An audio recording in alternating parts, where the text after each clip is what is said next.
Assalamualaikum warahmatullahi wabarakatuh. Salam sahabat Jundu Channel dimana berada. Alhamdulillah semoga senantiasa dirahmati oleh Allah Subhanahu wa taala. Kembali lagi bersama Ana Dairah tayangan Jundu Channel pada program Kisah 25 Nabi. Pada kemarin kita sudah menceritakan penciptaan Nabi Allah Adam AS dan kemudian bagaimana Nabi Adam AS dikeluarkan dari surga dan turunkan ke bumi. Jadi bagi sahabat Jundu Channel yang ketinggalan pada kisah 25 Nabi ini, bisa cek di YouTube Jundu Channel di mas yang pertama sih, di kisah 25 Nabi. Dan kali ini melanjutkan daripada kisah Nabi Allah Adam AS, yaitu tentang anaknya, yaitu Habil dan Qabil. Ini seru sekali sahabat Jundu. Tetap di Jundu Channel, jangan kemana-mana. Terus ikuti Jundu Channel.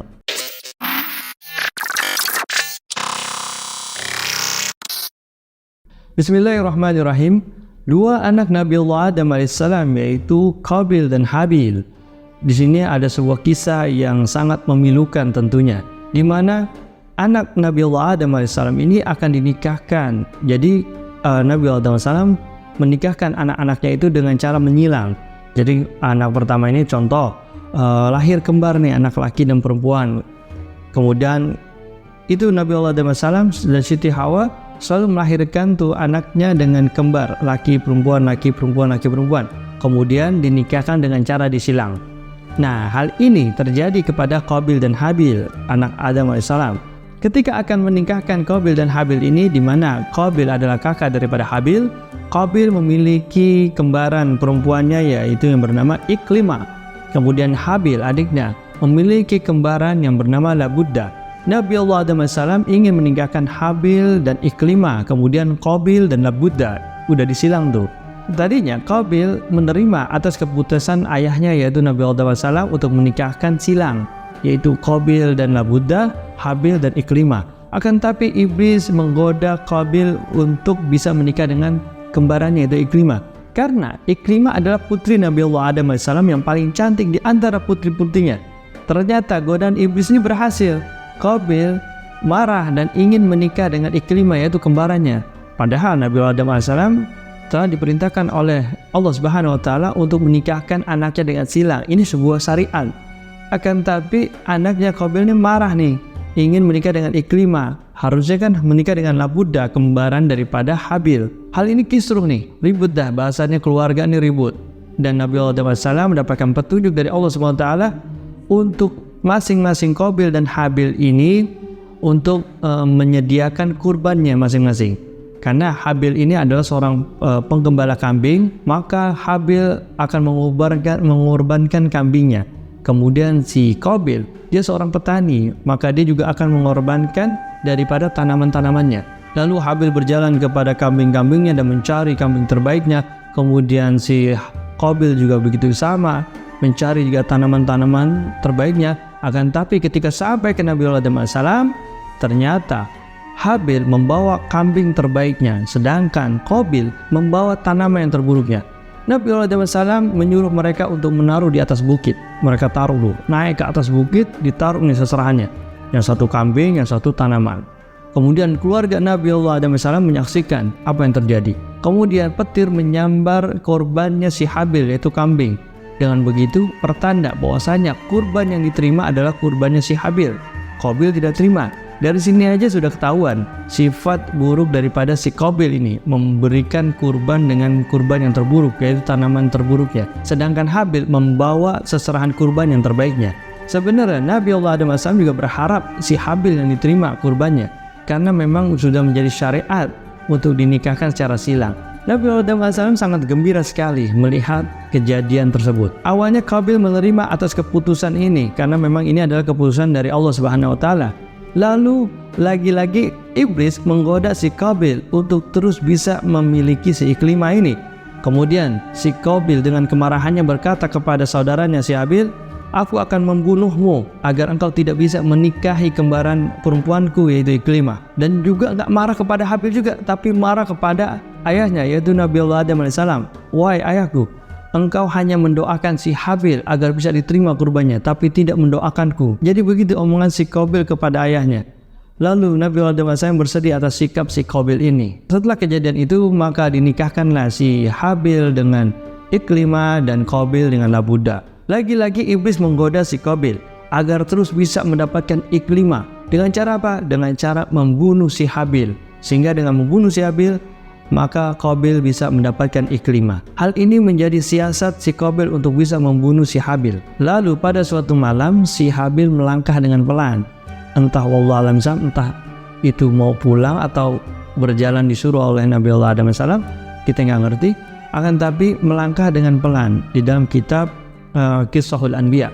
Dan Nabi Allah Adam AS menyuruh saudaranya si Qabil untuk melihat, coba lihat saudaramu kenapa jalannya lama banget. Si Qabil nih langsung tuh ngeliatin si Habil, udah tuh dia udah bersama-sama nih. Dan karena niat si Qabil untuk membunuh si Habil nih terbuka lebar, lalu si Qabil marah dengan si Habil dan berkata, Allah menerima kurbanmu tapi tidak menerima kurbanku. Kemudian Habil berkata, sesungguhnya Allah Subhanahu wa Ta'ala menerima kurban pada orang-orang yang bertakwa. Makin marah nih si Qabil. Lalu Qabil memukul si Habil dengan tongkat besi mengenai kepalanya, lalu meninggal dunia si Habil ini. Ada beberapa riwayat ulama mengatakan bahwasanya Habil terbunuh dengan batu. Ketika itu si Habil lagi tidur, maka dihajar kepalanya. Ada yang mengatakan juga bahwasanya Habil mati dengan cara dicekik dan digigitnya seperti binatang buas, lalu meninggal Habil. Wallahu a'lam bishawab, intinya Habil terbunuh oleh si Qabil ini. Dan dari sekian banyak riwayat, si Habil terbunuh dengan dipukul oleh Qabil dengan batu. Mengenai respon Habil ketika diancam ingin dibunuh oleh saudaranya Qabil, ini ternyata diabadikan di surah Al-Maidah ayat 28. A'udzubillahi minasyaitonirrajim. Bismillahirrahmanirrahim. La in basatta ilayya yadaka litaqtulani ma ana bibashitin yadiya ilaika liaqtulaka inni akhafullahu rabbal alamin. Di surah Al-Maidah ayat 28. Yang artinya, sungguh kalau kamu menggerakkan tanganmu kepadaku untuk membunuhku, maka sekali-sekali aku tidak akan menggerakkan tanganku kepadamu untuk membunuhmu. Sesungguhnya aku takut kepada Allah Subhanahu wa Ta'ala, Tuhan seluruh sekalian alam. Pada ayat ini menunjukkan betapa besarnya kemuliaan akhlak daripada si Habil ini dan rasa takutnya kepada Allah Subhanahu wa Ta'ala. Ia tidak mau membalas kejahatan-kejahatan yang dilakukan oleh saudaranya si Qabil ini. Dia tidak akan membalas dengan perbuatan serupa. Sesungguhnya perbuatan kejahatan si Qabil ini sebenarnya bukan membunuh aja, tapi sebelum membunuh ini udah banyak kejahatan kepada si Habil ini, tapi tidak dibalas oleh saudaranya si Habil.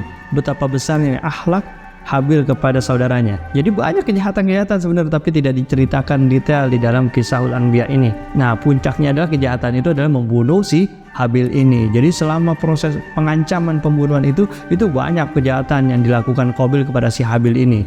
Wallahu a'lam bishawab, bagaimana kejahatan, bentuk kejahatan itu, tapi intinya kejahatan-kejahatan demi kejahatan itu banyak dilakukan oleh si Qabil kepada si Habil ini. Karena memang dia nggak senang bahwa si Habil ini bisa menikah dengan kembaran perempuannya, itu si Iklimah, putri yang paling cantik dari Nabi Adam AS. Jadi yang paling cantik dari antara anak-anak Nabi Adam AS.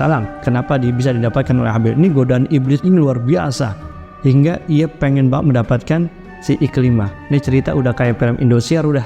Memang tentang mengenai pembunuhan ini atau orang saling membunuh atau bertengkar berantem itu, ini ada beberapa hadis yaitu dari Rasulullah SAW yang berbunyi Bismillahirrahmanirrahim. Iza tawajahal muslimani bisayfayhima fal qatil wal maqtul finnar. Qila ya Rasulullah, hazal qatilu fama balul maqtul? Qala innahu qad arada qatla sahibi. Ya, artinya jika dua orang muslim yang saling berhadapan dengan pedangnya, kemudian ia saling membunuh, maka dua-duanya yang membunuh dan terbunuh akan masuk neraka. Kemudian sahabatnya bertanya, ya Rasulullah, kalau yang membunuh memang sudah pasti masuk neraka, tapi bagaimana yang terbunuh? Kok bisa masuk neraka juga? Kemudian Rasulullah SAW menjawab bahwasanya yang terbunuh ini pun juga punya niat ingin membunuh yang membunuh, karena ia juga punya niat ingin membunuh lawannya, tapi keburu dia duluan yang terbunuh. Jadi dua-duanya bakal masuk neraka. Terus bagaimana dengan kasus Habil dan Qabil ini? Apakah Habil akan masuk neraka? Kemudian di dalam firman Allah Subhanahu wa Ta'ala di dalam surah Al-Maidah ayat 29, A'udzubillahi minasyaitonirrajim. Bismillahirrahmanirrahim. Inni uridu an tabu'a bi ismi wa ismika fatakuna min ashabin nar wa zalika jazaa'uz zalimin. Yang artinya, sesungguhnya aku ingin engkau membawa dosa membunuhku dan dosa dirimu sendiri, maka kamu akan menjadi penghuni neraka. Dan yang demikian itulah pembalasan bagi orang-orang yang zalim. Surah Al-Maidah ayat 29. Jadi maksudnya Habil ini tidak ingin membunuh saudaranya si Qabil ini. Meskipun si Habil ini memiliki badan yang lebih besar daripada Qabil dan lebih kuat daripada si Qabil, tapi ia tidak mau melawannya dan membiarkan saudaranya membunuhnya atau memperlakukan kejahatannya. Padahal si Habil ini lebih kuat, lebih besar tubuhnya daripada Qabil. Seandainya benar-benar bertarung, maka dipastikan Qabil itu pasti kalah. Dan si Habil berkata kepada si Qabil ini, apabila engkau masih bersikeras ingin membunuhku, maka engkau sendiri yang akan menanggung dosa atas pembunuhan diriku dan dosa-dosa dirimu. Selain dosa pembunuhanku, dia pernah ngerjain dosa-dosa yang lain, itu dia akan tanggung semuanya. Kemudian dia mengatakan bahwasanya ada yang kalau kita membunuh orang itu maka dosanya akan balik kepada si pembunuh, maksudnya akan ditransfer kepada pembunuh.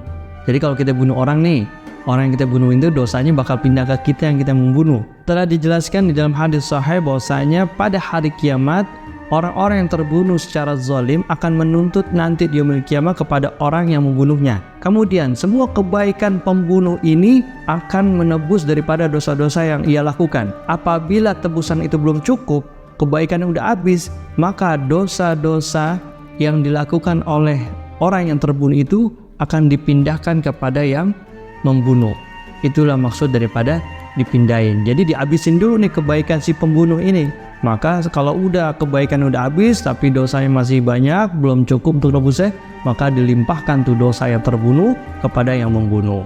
Sahabat Junub di mana berada, ini adalah pembunuhan pertama yang pernah ada di zaman manusia. Jadi pionirnya ini adalah Qabil yang membunuh Habil.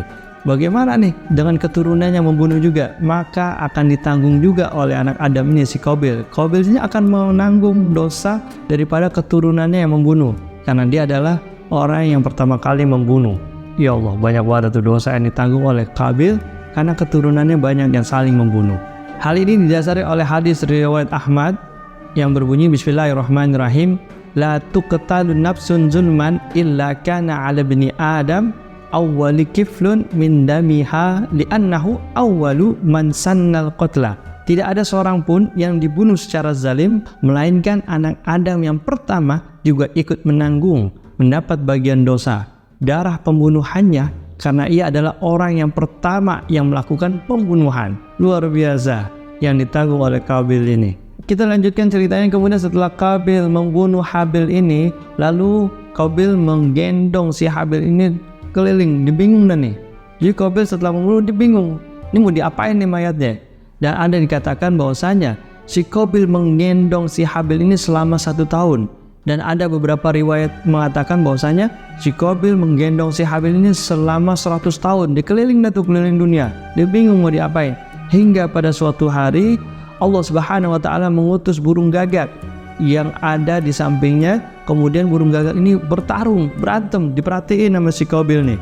Burung gagak berantem. Kemudian salah satunya mati.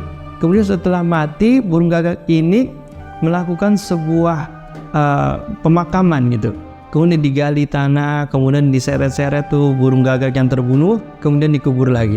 Dan di sini si Qabil mendapatkan pelajaran apa yang harus dilakukan terhadap saudaranya yang telah dibunuh ini, si Habil. Lalu si Habil ini dimakamkan atau digali tanah, kemudian dikuburkan oleh si Qabil ini dengan tangannya, dikuburin.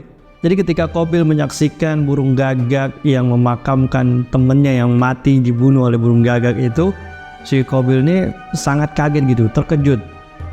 Dikaget, celakanya aku, kenapa aku tidak bisa melakukan sama seperti burung tersebut. Lalu dia menguburkan mayat saudaranya, dibunuh.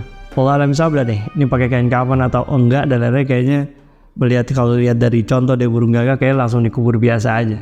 Para ahli sejarah menyebutkan bahwasanya Nabi Allah Adam AS sangat bersedih atas kejadian menimpa keluarganya. Ya, jadi udah zaman dari dulu ya, keluarga pasti punya masalahnya masing-masing. Ada aja ada urusan, ada ujian dari Allah SWT. Ya, rumah tangga kan kadang kita gitu ya. Ada di dalam rumah tangga ini anak macam-macam modelnya. Ada yang pinter banget, ada yang baik banget, ada yang cakep banget, ada yang akhlaknya buruk banget, dan ada yang megelin, ada yang ya udah masing-masing. Dan itu merupakan qadarullah, udah sunatullah, udah tuh kita memiliki anak modal-modal. Karena daripada kakek kita Nabiullah Adam AS sudah memiliki anak yang juga modal-modal, yaitu seperti Qabil dan Habil ini. Ada yang akhlaknya bagus, ada yang akhlaknya jelek, yaitu seperti Qabil ini. Diriwayatkan dari Ishaq bin Bashir Al-Kahili di dalam kitabnya Al-Mabda, bahwasanya Allah Subhanahu wa taala langsung menyegerakan azab kepada si Qabil ini dengan cara betisnya ini menggantung kepada pahanya. Yaitu di dalam penjelasan ini bahwasanya kaki kanan si Qabil ini menempel pada pantat sebelah kirinya, kemudian kaki kirinya menempel pada sebelah pantat bagian kanannya. Jadi seperti orang sila. Kemudian pandangan mata si Qabil ini ke atas, mengikuti peredaran matahari ke atas. Jadi tengah-tengah matahari, dengan teriknya matahari dan melihat matahari. Ini selama matahari terbit terus sampai terbenam, ini si Qabil ini terus menguak ke atas, ngikutin matahari itu terbenam. Ini berlangsung sepanjang abad, setiap hari selama 80 tahun. Dikatakan di dalam kitab Qissaul Anbiya, ini selama 80 tahun Allah SWT mengazab si Qabil ini. Setelah itu secara berangsur-angsur ia ditelan bumi hingga terbenam pada perut bumi. Udah hilang rata dah tuh. Nauzubillah min zalik. Apa yang dilakukan oleh Qabil kepada saudara si Habil ini langsung disegerakan azab oleh Allah SWT. 80 tahun diazab, begitu terus, panas kepanasan, malam kedinginan, terus begitu. Dan ini disaksikan oleh keluarga Nabiullah Adam AS, dan itu memang hukuman daripada Allah Subhanahu wa taala kepada Qabil. Dan beruntunglah kita umat Nabi Muhammad SAW yang ketika kita berbuat dosa tidak langsung diazab, tapi ditunggu hingga kita bertobat kepada Allah Subhanahu wa taala. Ditungguin kita sampai tobat. Di semua sebelum zaman Nabi Muhammad SAW, di zaman nabi-nabi sebelumnya, ketika orang berbuat dosa itu langsung disegerakan azabnya oleh Allah SWT. Tapi berbeda terhadap umat Nabi Muhammad SAW, dikasih tenggang waktu hingga ia mau bertobat kepada Allah SWT. Luar biasa. Inilah di hari Maulid ini kenapa kita harus bersolat kepada Nabi Muhammad SAW. Kita harus bergembira kepada kelahiran Nabi Muhammad SAW. Ini adalah bukti bahwasanya hanya kepada umat Nabi Muhammad SAW ketika kita berbuat dosa tidak langsung disegerakan azab kepada kita sendiri. Allahumma sholli ala sayyidina Muhammad wa ala ali sayyidina Muhammad. Semoga tetap curahkan salat salam kepada junjungan Nabi besar kita Muhammad SAW dan keluarganya, kemudian para sahabatnya semua, dan kepada hamba-hamba Allah yang saleh. Amin ya rabbal alamin. Mungkin ini aja cerita daripada dua anak Nabiullah Adam AS, yaitu Qabil dan Habil, yang saling membunuh. Kemudian betapa banyak hikmah yang bisa kita ambil di dalam kisah dari Qabil dan Habil ini. Tetap ikuti tayangan-tayangan yang ada pada Jundu Channel ini. Mudah-mudahan bermanfaat buat sahabat Jundu dimanapun berada. Bantu channel ini dengan like, share, komen, dan subscribe bagi yang belum, dan nyalakan notifikasi agar tidak ketinggalan tayangan yang terupdate. Ana Derabi, salam Jundu Channel. Assalamualaikum warahmatullahi wabarakatuh.